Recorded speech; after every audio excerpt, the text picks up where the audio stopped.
सप्तम अर्घ्य भोर 4टार से जीव देवोत्थान नीति संपन्न होता गर्भगृह मार्जना पर अवकाश नीति नंदी पूजा और तापर महास्नान होता महास्नान पर श्रीजीव समस्त नीतिकांति संपन्न होता आज बेकड़ा पड़ी श्रीजीव निकट में बेकड़ा पड़ी सारापर श्रावण मेला दर्शन देलु और तापर मध्याह्न धूप सरला बर्तमान संध्या धूप आरंभ हो श्रीजीव निकट में संध्याकालीन आरती बर्तमान आरंभ हो भोग लगे भोग लगे श्रीजीव पहर पड़ो एवं आप जानते समस्ते ए वर्ष नील दिन जेहेतु श्रीजीव कामिनी विवाह पड़ी कामिनी विवाह नील पर्व गोटे दिन में पड़ी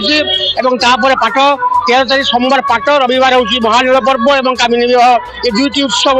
बहुत आडंबर सहित बहुत दिव्यतार सहित भव्यतार सहित आम पालन करूँ सभा मनस्थ कर खादानर मुख्य रास्ता को जेसीबी साहाय्य खोली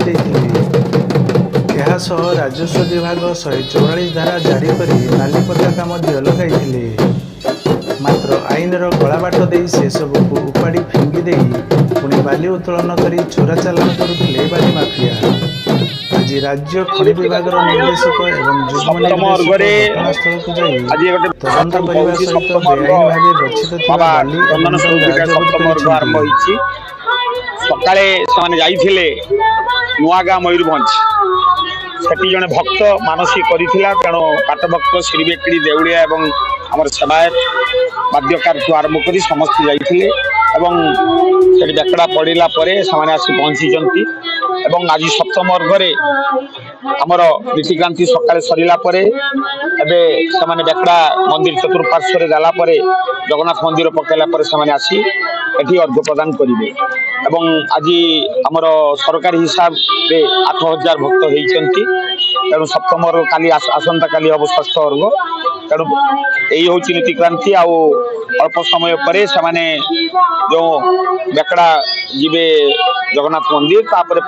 मंदिर परिक्रमा कर सारिकी आसिक अर्घ प्रदान कर आज सप्तम अर्घ परिसमाप्ति एवं तापर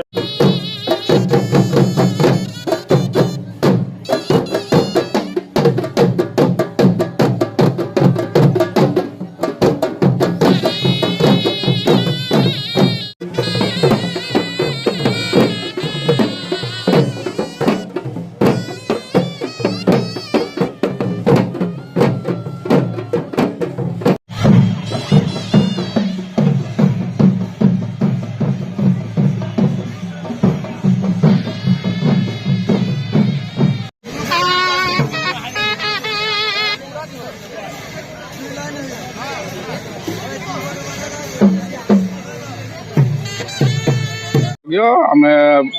संपूर्ण रूप प्रस्तुति आम सरी जाइए व्यापक पुलिस प्रशासन मान सजाग